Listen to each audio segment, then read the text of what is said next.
Bonjour et bienvenue à l'émission Vie de foi. Aujourd'hui, nous allons toucher un sujet très important dans le monde francophone. Nous allons parler des sentiments d'angoisse. Vous savez, j'ai voyagé en Europe il n'y a pas si longtemps et à ma grande surprise, partout où j'allais, peu importe l'église, il y avait une parole qui revenait toujours dans mon esprit quand venait le temps de faire un appel en avant pour prier pour les malades ou pour prier pour les besoins. Et en général, dans chacune des églises où j'allais, j'entendais dans mon esprit « Prie contre un esprit qui vient sur les gens, prie contre les angoisses ». Et puis j'étais même un peu perplexe. Je me demandais « Mais Seigneur, est-ce que j'entends bien? » Parce qu'à chaque église, tu me répètes toujours la même parole. Je recevais des paroles différentes dans toutes les églises pour toutes sortes de sujets, mais toujours les angoisses revenaient. Et j'ai compris une chose, c'est que le diable, dans les temps de la fin, il travaille beaucoup à ce niveau-là.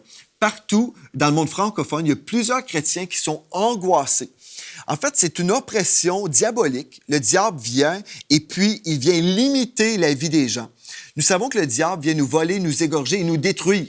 Mais une façon qu'il peut vous détruire, ce n'est pas uniquement par une maladie, mais il peut venir aussi d'une façon très invisible et les gens ne peuvent pas voir de l'extérieur ce qu'on vit, mais il vient tourmenter les gens. Il vient tourmenter les gens et en fait, comme je priais pour cette émission précise en parlant des angoisses, ce que j'ai vu, tout simplement, j'ai vu des prisons. J'ai vu qu'il y a plusieurs personnes qui vivent emprisonnées, ils vivent derrière des barreaux. Et puis, ils savent qu'ils sont libres en Christ, ils le savent dans leur tête, mais dans leur vie, ils vivent totalement limités.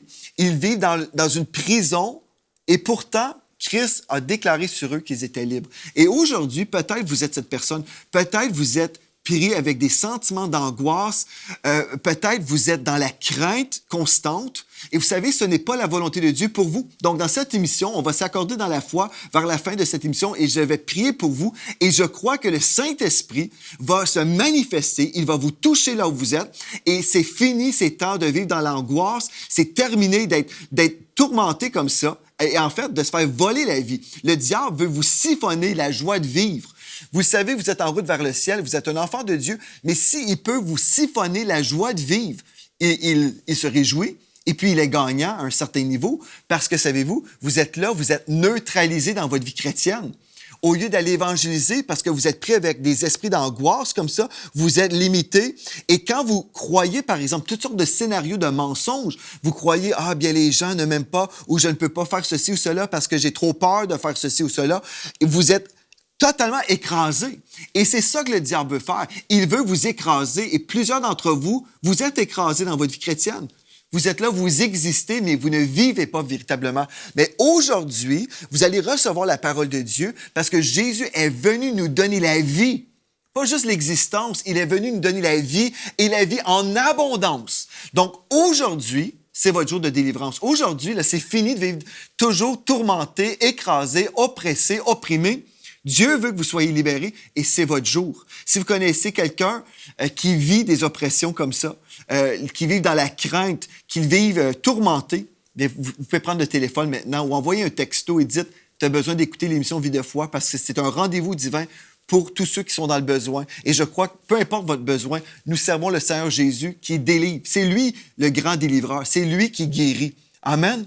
J'aimerais ça commencer aujourd'hui avec un texte de la parole de Dieu dans le psaume 42, verset 2. C'est le texte que nous avons utilisé tout au long de cette semaine en parlant que Dieu vient nous secourir. Peu importe que ce soit dans notre couple, dans notre famille, dans notre entourage, dans nos relations, Dieu peut nous secourir à ce niveau-là. Même si, admettons, dans votre corps, vous êtes malade ou vous avez été malade, bien, gloire à Dieu, nous recevons le Seigneur Jésus qui vient nous secourir aussi de la maladie. Il vient nous secourir, il nous délivre, il nous guérit. On a parlé de ça dans notre dernière émission. Et dans notre première, on a même parlé comment Dieu peut nous secourir de la confusion. Plusieurs chrétiens sont dans la confusion, incertains. Et nous avons déjà parlé de ça dans la première émission. Aujourd'hui, on va s'attarder à une chose qui vient vraiment tourmenter beaucoup de chrétiens.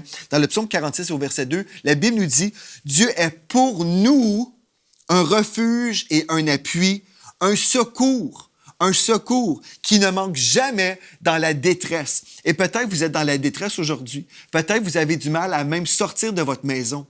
Il y a des gens qui sont vraiment prisonniers dans leur état d'âme.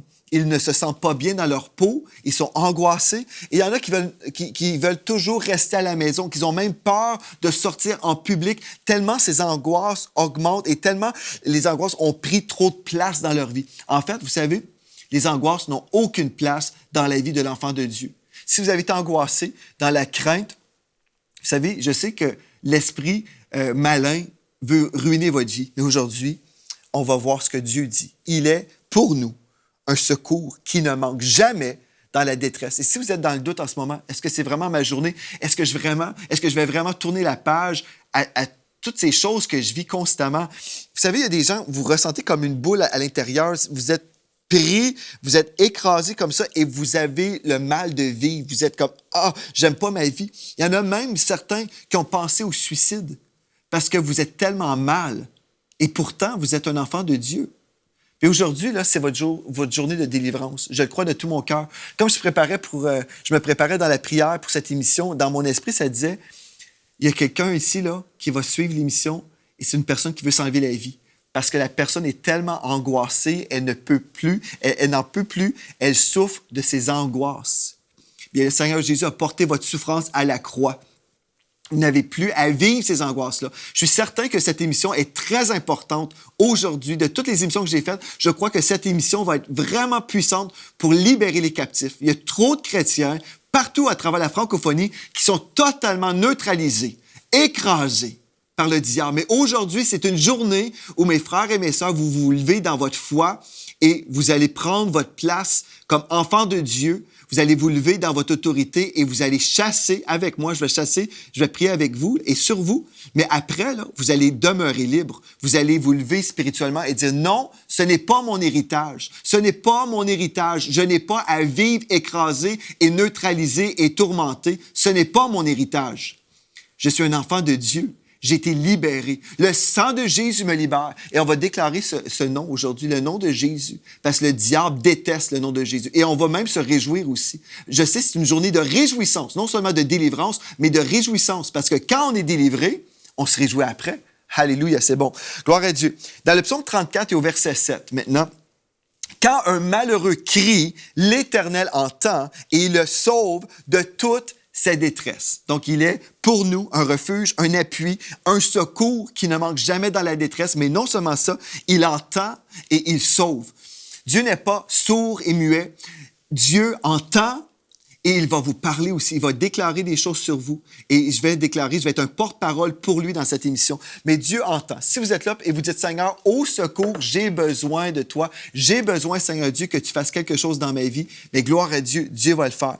Dans Ésaïe 26 et au verset 3, il est écrit, « À celui qui est ferme dans ses sentiments, tu assures la paix parce qu'il se confie en toi. » Vous voyez ce texte-là? « À celui qui est ferme dans ses sentiments, tu assures la paix parce qu'il se confie en toi. » Ceci veut dire que la paix est disponible pour vous, enfants de Dieu. La paix de Dieu est disponible pour vous. Gloire à Dieu. Et si vous ne vivez pas dans la paix, on doit se remettre en question. La Bible dit à celui qui est ferme dans ses sentiments. Êtes-vous ferme dans vos sentiments en ce moment? Si ce n'est pas le cas, savez-vous ce qui va se produire? Aujourd'hui, vous allez devenir ferme dans vos sentiments parce que premièrement, vous allez être délivré, vous allez recevoir une délivrance et non seulement ça, après, vous allez choisir de demeurer ferme. Et parce que vous allez choisir ce qui va se produire ensuite, vous allez être ferme dans vos sentiments et vous allez vous confier dans le Seigneur Jésus. Il est digne de foi, il est digne de confiance. Amen. Bon, dans Luc 4, versets 18 et 19, je veux relire un texte qu'on a lu hier, mais ce texte-là est tellement approprié pour nous, les enfants de Dieu, parce qu'on peut puiser vraiment dans ce verset-là. La Bible nous dit dans Luc 4, versets 18 à 19, « L'Esprit du Seigneur est sur moi. » C'était le Seigneur Jésus qui parlait. « L'Esprit du Seigneur est sur moi parce qu'il m'a oint pour annoncer une bonne nouvelle aux pauvres. Il m'a envoyé pour guérir ceux qui ont le cœur brisé, pour proclamer aux captifs la délivrance et aux aveugles le recouvrement de la vue, pour renvoyer libres, qui donc? Les opprimés. Les opprimés, ceux qui sont sous des oppressions, pour publier une année de grâce du Seigneur.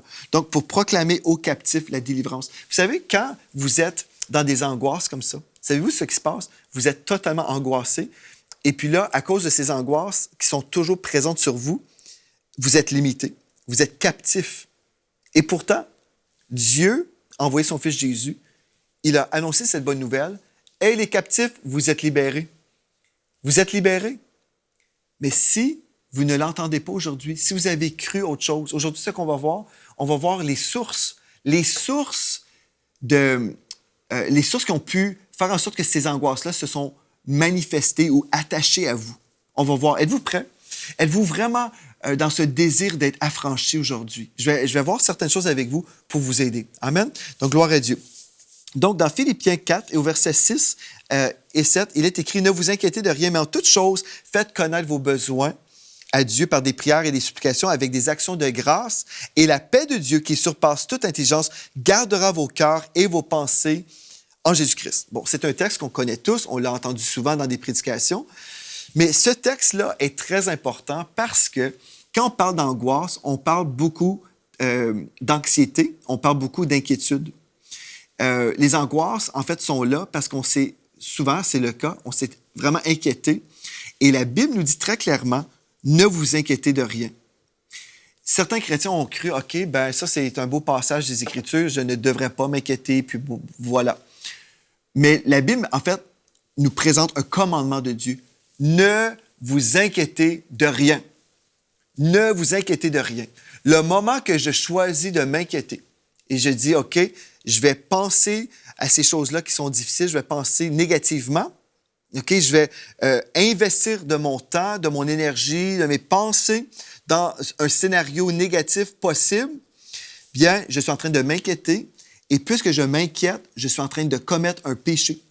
Donc, le péché ouvre une porte au diable parce qu'au lieu de placer ma foi et ma confiance dans le Seigneur et dans tout ce que le Seigneur peut faire, là, en fait, je suis en train d'investir dans une dimension de crainte. Je suis en train d'investir dans le royaume des ténèbres. Donc, j'ouvre une porte et des mauvais esprits peuvent venir dans ma vie parce que je suis dans le péché, en fait. On ne considère pas l'inquiétude comme un péché habituellement. Les chrétiens disent « Ah, je m'inquiète de ce temps-ci pour telle ou telle chose. » On pense comme ça.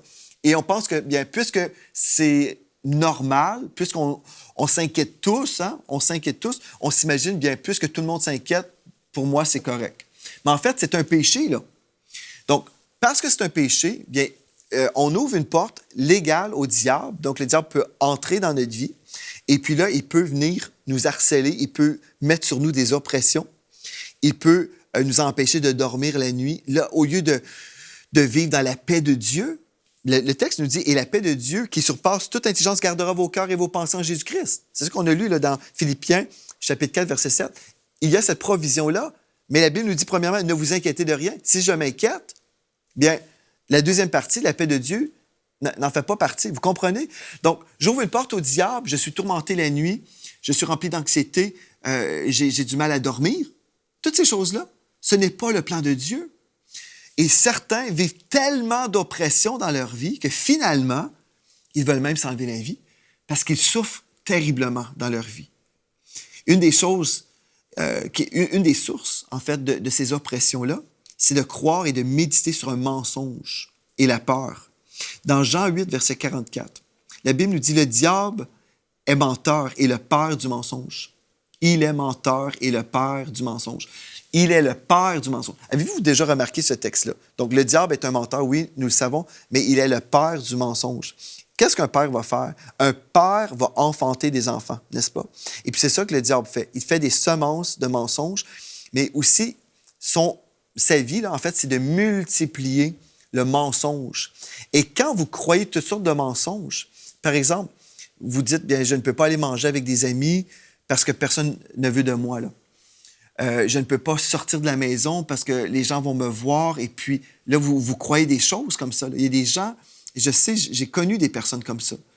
Vous croyez, vous méditez sur des mensonges. En fait, vous méditez sur la parole du diable. Et la parole du diable, en fait, ce sont des mensonges. Et puisque vous croyez des mensonges, vous vivez un mensonge. C'est un non-sens qu'un enfant de Dieu racheté, un enfant de Dieu qui a été libéré. Vous êtes dans une position de co-héritier avec Christ. Vous avez de l'autorité spirituelle. Vous pouvez chasser les démons. Voilà votre autorité et votre position en Christ. Mais c'est un mensonge. Vous vivez un mensonge si vous êtes criblé par le diable, écrasé par le diable. Comment faire pour s'en sortir? Voilà la source, certainement, le mensonge. Mais dans le psaume 34 et au verset 5 et 6, la Bible dit « J'ai cherché l'Éternel. Voilà, j'ai cherché l'Éternel et il m'a répondu. Il m'a délivré de toutes mes frayeurs. » Remarquez les frayeurs. Quand on tourne les regards vers lui, on est rayonnant de joie et le visage ne rougit pas de honte. Certains d'entre vous, vous avez peur de sortir, vous êtes dans la honte. Vous avez cru des mensonges. Peut-être vous avez cru des étiquettes que le diable a placées sur vous. Il a dit, voici qui tu es. Et vous avez cru ça. Et là, vous êtes dans la honte parce que vous avez cru son rapport. Aujourd'hui, enlevez les étiquettes. Vous avez seulement l'étiquette de l'enfant de Dieu, le saint de l'Éternel.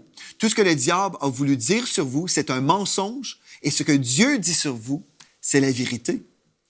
Je veux relire ce texte-là. Le psalmiste a dit dans le psaume 34, versets 5 et 6, « J'ai cherché l'Éternel. » Êtes-vous prêts aujourd'hui? Voulez-vous chercher l'Éternel? J'ai cherché l'Éternel et il m'a répondu. Il m'a délivré. Voyez-vous le mot « délivré »? Il m'a délivré de toutes mes frayeurs. L'angoisse et les craintes sont comme ça, là. Sont ensemble, sont dans l'unité. Il m'a délivré. Cette parole doit devenir votre décret aujourd'hui. Il m'a délivré de toutes mes frayeurs. Mais ce qu'on doit faire, c'est tourner les regards vers lui. Quand on tourne les regards vers lui, on est rayonnant de joie. Quelqu'un qui est angoissé, ce n'est pas quelqu'un de joyeux. C'est quelqu'un de criblé. C'est quelqu'un qui a le visage attristé. Quelqu'un qui porte un gros fardeau. C'est lourd, c'est lourd, c'est lourd. Mais quand on tourne vers lui les regards, nous sommes rayonnants de joie. C'est ça que Dieu va faire aujourd'hui pour vous. C'est ce que le Seigneur va faire dans votre vie aujourd'hui même. Une autre source qui ouvre la porte à l'anxiété et aux angoisses, c'est le doute et l'instabilité de la foi. L'instabilité. Dans Jacques chapitre 1, il est écrit au verset 5, « Si quelqu'un d'entre vous manque de la sagesse, qu'il la demande à Dieu, qui donne à tous simplement et sans reproche, et elle lui sera donnée. » Ce texte-là, c'est très bien pour la sagesse. Nous avons tous besoin de sagesse, mais au-delà de la sagesse, on peut appliquer ce verset-là pour d'autres besoins. Par exemple, au verset 6, « Mais qui la demande avec foi. » Peu importe le besoin, nous devons demander avec foi, sans douter, car celui qui doute est semblable au flot de la mer, agité par le vent et poussé de côté et d'autre, qu'un tel homme ne s'imagine pas qu'il recevra quelque chose du Seigneur. C'est un homme irrésolu, inconstant dans toutes ses voies. Donc, le doute et l'instabilité. Vous entendez un message de foi. Aujourd'hui, je suis en train de vous prêcher que la délivrance est possible pour vous. Et je vais prier pour vous et vous allez recevoir vos délivrances. Mais après, le diable, vous savez, il travaille 24 heures sur 24 pour essayer de nous empêcher de vivre pour Jésus. Il peut revenir avec d'autres pensées. Si vous êtes dans le doute, si vous recommencez à croire les mensonges, bien, vous êtes un homme instable et vous ne pouvez pas recevoir de Dieu parce que vous vivez dans le doute. Ce que vous avez besoin de faire, frères et sœurs, je vais prier pour vous, mais après ça, ce que vous avez besoin de faire, vous devez croire que vous êtes affranchis une fois pour toutes. Vous êtes affranchis et c'est tout. Après, c'est fini, là. Et si vous croyez vraiment, vous allez fermer toutes les portes au diable. Il est rentré une fois chez vous, mais là, après, il va sortir et puis c'est fini. Dans Éphésiens 4, verset 27. Éphésiens 4, verset 27. Je vais vous lire dans 2 traductions. Dans Louis II, nous lisons « Ne donnez pas accès au diable » ou dans le second 21, « Ne laissez aucune place au diable. » Ne donnez pas accès au diable ou ne laissez aucune place au diable. J'aimerais vous dire, il y a des gens qui ont des maux de tête parce qu'ils ont laissé une place au diable. Concernant l'anxiété, l'angoisse, toutes ces choses-là, c'est une oppression diabolique. C'est pour ça que partout dans le monde francophone, je crois, une des stratégies du diable, là, c'est les chrétiens entendent la parole de Dieu, ils entendent qu'ils sont libres, tout ça, et le diable ne peut pas empêcher la parole d'être prêchée. Donc, les enfants entendent la parole de Dieu, les enfants de Dieu sont renouvelés, mais s'ils croient un mensonge, ils peuvent croire, oui, c'est bon pour quelqu'un, c'est vrai, mais moi, dans ma vie, là, je suis tellement angoissé, j'ai même du mal à respirer. Il y a une personne à la maison en ce moment, vous avez même du mal à respirer tellement vous êtes angoissé. Ce n'est pas la volonté de Dieu. J'ai eu quelqu'un dans mon bureau l'autre jour, tellement angoissé, il avait du mal à respirer. J'ai imposé les mains sur lui. J'ai commandé à cet esprit de le quitter. Savez-vous ce qui s'est produit? cet esprit l'a quitté. Et puis après, ce frère me dit, je peux respirer. Ce sera votre témoignage dans quelques instants. Pourquoi, vous pensez-vous? C'est pas à cause de moi. Moi, je ne peux rien faire. Mais ce Jésus qui est en moi est plus grand que celui qui est dans le monde. Ce Jésus qui est mort à la croix est plus grand que celui qui vous oppresse. Mais vous devez identifier votre ennemi en ce moment. Vous ne devez pas croire que c'est des angoisses que je vis. Non, vous devez reconnaître que c'est spirituel. Si partout où j'allais là, en Europe, partout où j'allais, Dieu me disait, prie contre ces esprits d'angoisse. Partout où j'allais, c'est parce qu'il y a un travail de l'ennemi qui est vraiment véritable, qui est vraiment en opération en ce moment. Il y a vraiment quelque chose dans le monde de l'esprit où les chrétiens sont écrasés. Ils entendent la parole, mais le diable dit, oui, mais regarde, toi, tu vas te sentir comme ça. Tu vas voir, je vais t'écraser. Je vais t'empêcher de recevoir de Dieu. Je vais t'écraser. Tu ne voudras pas aller à l'église, tu ne voudras pas te lever, tu ne voudras pas faire ceci ou cela. Il vient siphonner la vie. Et son jour est terminé. C'est terminé au nom de Jésus pour tous ceux qui vont recevoir cette émission, tous ceux qui écoutent, qui visionnent cette émission en ce moment, que ce soit à la radio, à la télévision ou sur Internet. Le jour du diable est terminé. Christ l'a déjà vaincu à la croix, mais c'est le temps pour nous, les enfants de Dieu, pour que l'Église francophone reçoive son héritage. Ce n'est pas votre héritage d'être comme ça. Amen? Si vous avez été libérés, vous allez respirer comme un enfant libre. Alléluia! Si vous avez été affranchis véritablement, vous avez été pardonnés de tous vos péchés, bien, qu'est-ce que l'accusateur peut dire contre vous? L'accusateur peut dire, t'es comme ci, t'es comme ça. Tu te rappelles du péché du passé, ce que tu as fait dans le passé?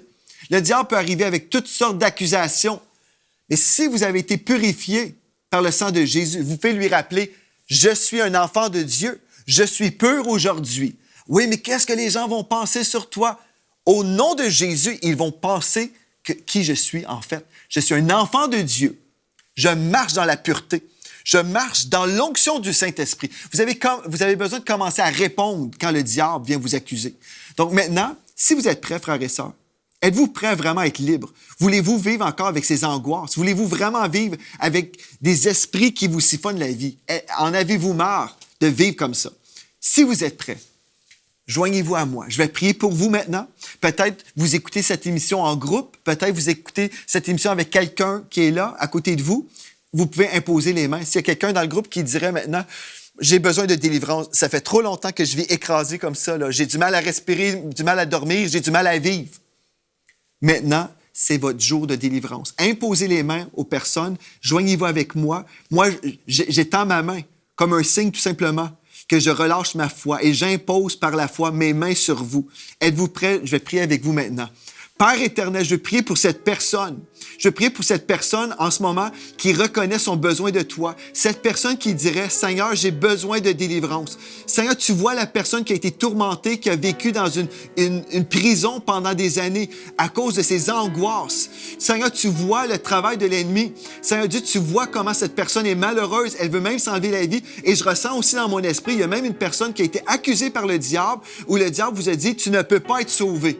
Tu ne peux pas être sauvé parce que tu as commis le blasphème du Saint-Esprit. Aujourd'hui, je vous dis, c'est un mensonge. Si vous avez ce désir d'être dans le Seigneur, si vous avez un désir, c'est la preuve que le Saint-Esprit vous attire encore à lui. C'est la preuve que le Saint-Esprit vous veut.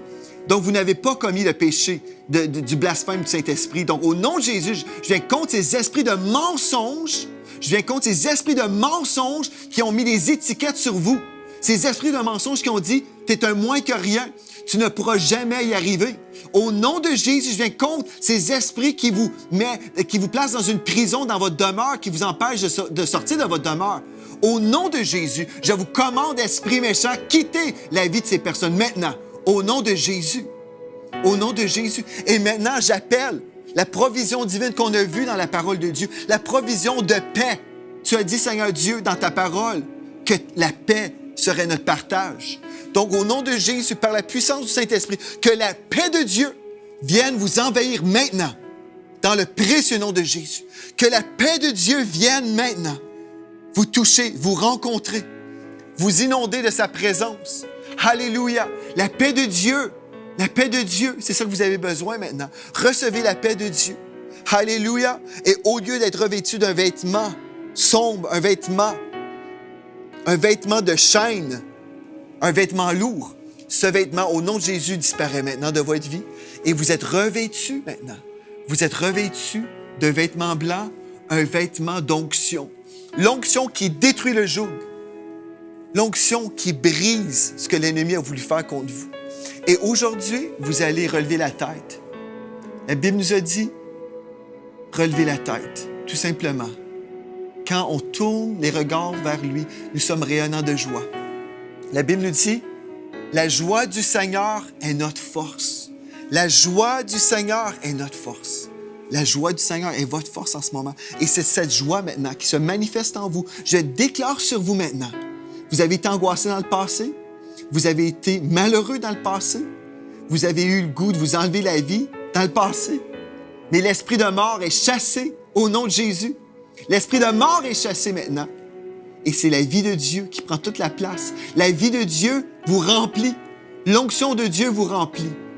L'onction de Dieu prend toute la place et vous donne cette joie. Parce que le fruit de l'esprit, c'est l'amour, la joie, la paix. L'amour, la joie, c'est votre partage. Donc maintenant, vous pouvez commencer à vous réjouir et remercier le Seigneur. Commencez à ouvrir la bouche. Vous avez ouvert la porte dans le passé au diable. Maintenant, la porte est fermée. Je déclare, cette porte est fermée. Au nom de Jésus. On ne donne plus accès au diable. Il n'a plus le droit de venir dans nos vies. Et maintenant, on ouvre la bouche et on dit, Seigneur, je te rends grâce. Je te rends grâce pour ma délivrance que j'ai reçue par la foi. J'ai cru que j'ai reçu. Merci, Seigneur Dieu, parce que je suis libre maintenant. Je suis libre au nom de Jésus. J'ai été affranchi. Commencez à louer le Seigneur là où vous êtes. Il ne faut pas attendre simplement la fin de l'émission, mais maintenant, commencez à louer le Seigneur. Si vous êtes en groupe, commencez à vous réjouir. Réjouissez-vous pour la percée, parce que ce vêtement d'oppression est quitté. On va mettre ce vêtement-là dans l'enfer, dans les flammes de l'enfer. Et puis aujourd'hui, vous êtes libre. Aujourd'hui, c'est la joie. C'est la joie, c'est la paix.